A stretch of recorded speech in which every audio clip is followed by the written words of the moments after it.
श्रीराम जय राम जय जय राम, श्रीराम जय राम जय जय Ram. 2 August. मी आपल्या मीचे स्वरूप आनंदमय आहे. इच्छित वस्तू मिळणे यात समाधान असतेच असे नाही, ती इच्छाच नाहीशी करणे यात समाधान आहे. हाव संपेल तेव्हा समाधान होईल. याकरिता वासना क्षय कशाने होईल ते पाहावे. कशात सुख आहे, कशाची कास धरावी इकडे लक्ष द्यावे. खरा आनंद आणि समाधान भगवंताचे होण्यातच आहे. भगवंता तुझ्या वाचून माझे कोणी नाही हे ज्या दिवशी मनाने पक्के ठरेल त्याच दिवशी समाधान मिळेल. जितकी विषयाची आवड धरावी तितकेच दुःखच पदरात येते. विषय सुख न मागता येते, परंतु जे परमार्थाच्या आड येणार आहे ते मागत कशाला राहायचे. माझ्या मागे राम आहे म्हटले म्हणजे प्रपंचातल्या विषयात जरी राहिलो तरी भिण्याचे कारण नाही. भगवंताचा आधार कायम ठेवला की मग विषयाची नाही भीती वाटत.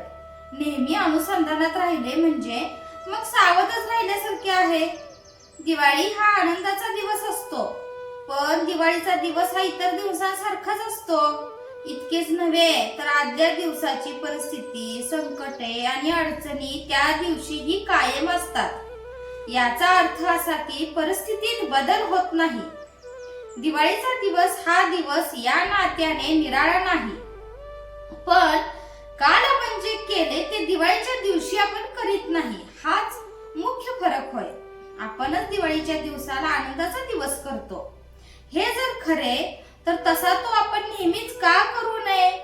आपल्याला नेहमीच दिवाळी असावी, आपण नेहमीच आनंदात असावे आणि त्याकरिता आनंदमय अशा भगवंताचा आधार घ्यावा.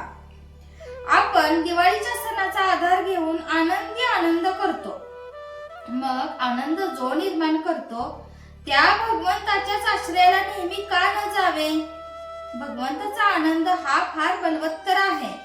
तो एकदा मिळाल्यावर प्रपंचातल्या लाभहानीचे महत्व वाटत नाही. भगवंताचे स्वरूपच मुळी आनंदमय आहे.